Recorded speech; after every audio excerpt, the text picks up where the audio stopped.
দেশের 12টা বাজবে আর আমরা বসে বসে আঙ্গুল চুষবো? এটা হবে না। আমরা পরিষ্কারভাবে দেশবাসীকে সাক্ষী রেখে বলতে চাই, আপনাদের গণভোটের গণরায়ের পাহারাদারি আমরা করব ইনশাআল্লাহ। এবং এই দাবি মহান আল্লাহর সাহায্য নিয়ে বিইজনিল্লাহ আমরা আদায় করে ছাড়ব ইনশাআল্লাহ।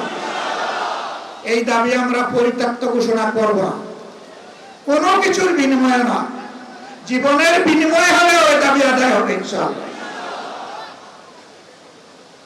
আপনারা ঐক্যবদ্ধ আছেন? থাকবেন? লড়তে রাজি আছেন? দাকিরিস ফন্তা হেলমেট সবগুলোকে বুড়ি আঙ্গুল দেখানোর জন্য প্রস্তুত আছেন?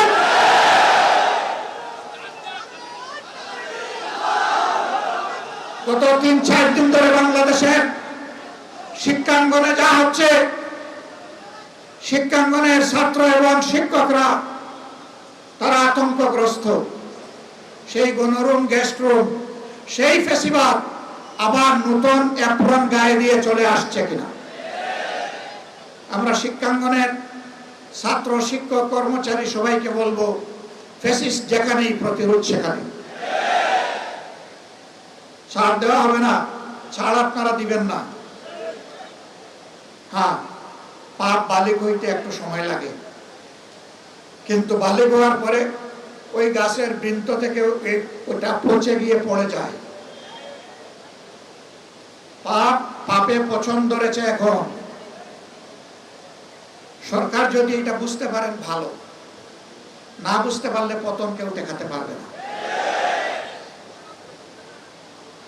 ওনারা বলতে চান মাত্র 5 মাস হলো সরকারের, এত অস্থির কেন আপনারা? আমি পাল্টা প্রশ্ন করতে চাই, মাত্র 5 মাসের ভিতরে জনগণের সাথে এত বিশ্বাসঘাতকতা করলেন কেন? আপনারা যদি বিশ্বাসঘাতকতা না করতেন, আমাদের তো অস্থিরতার কোনো কারণ ছিল না। দেশের 12টা বাজবে আর আমরা বসে বসে আঙ্গুল চুষবো? এটা হবে না। প্রিয় দেশবাসী, আপনারা প্রস্তুত হন। সব থেকে মনে হচ্ছে আরেকটা অনিবার্য বিপ্লব আসন্ন। এই বিপ্লবের জন্য আমি আপনাদের সবাইকে প্রস্তুতি নিতে আহ্বান জানাচ্ছি।